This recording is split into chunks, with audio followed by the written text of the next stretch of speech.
Yeah, I'm like a crew ninja. Big VVS and that shit.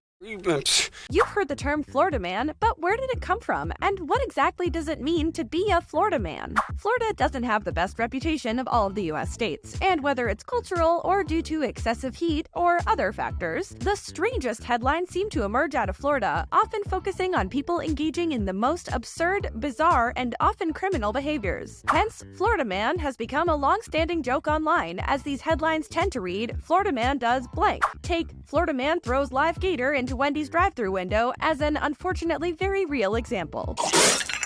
The Florida man joke has been running for over a decade now. In January of 2013, Redditor DeuceXCord submitted a post titled Florida Man is a Terrible Superhero, featuring a screenshot of Google News search results for news stories containing the keywords Florida Man. That year, the Florida Man Twitter account was launched, dedicated to sharing Florida news stories whose headlines contain the term. The profile image for the account was Ricky Lee Calatin, a Florida man arrested for covering his face in black marker and attacking his neighbor with a sword. The Florida Man meme blew up online in the following years, sparking news coverage, a documentary of the same name which interviewed eccentric Florida residents, and even a local Florida Man beer. In 2019, Twitter saw the Florida Man Challenge take place, after a user suggested people Google the words Florida Man and their birthday to find an accompanying Florida Man headline for the date. Responses of users sharing results like Florida Man tries to attack neighbor with tractor spread across the platform. Recently, St. Augustine even hosted the first ever Florida Man Games, an event designed to poke fun at the state's reputation by having residents compete in games like the Evading Arrest Obstacle Course and a weaponized pool noodle mud duel. I've been in Florida my whole life.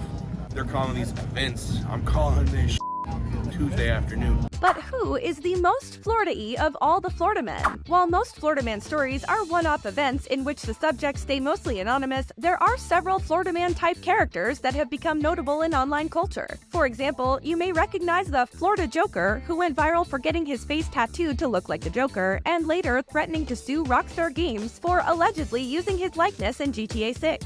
That's me. That's me. That's me. There's also the Florida Grim Reaper, a Florida man who notoriously dressed as the Grim Reaper in a local news broadcast discussing the reopening of Florida's beaches after the coronavirus pandemic. I think it's going to prolong the recovery we have. Some of the current top 10 stories on the Florida Man website, based on the Twitter account, include Florida Man gets beat up by the Easter Bunny, and Florida Man dressed as banana gets arrested for whipping out his banana. There are many other notorious Florida Man stories out there as well, with some examples being the man who tried to cross the Atlantic in a self-made contraption that resembled a hamster wheel, and the teen known as Dr. Love, who was arrested for impersonating a doctor. A doctor of anything. Anything at all. I do currently hold a PhD in what I don't feel comfortable disclosing. Though Florida may have a reputation for outlandish stories, at least one Florida man is in fact a true hero. In 2020, a video of a 74-year-old man in Florida saving a 3-month-old puppy from the grasp of an alligator went viral, prompting many online to say, "Thank you, Florida man."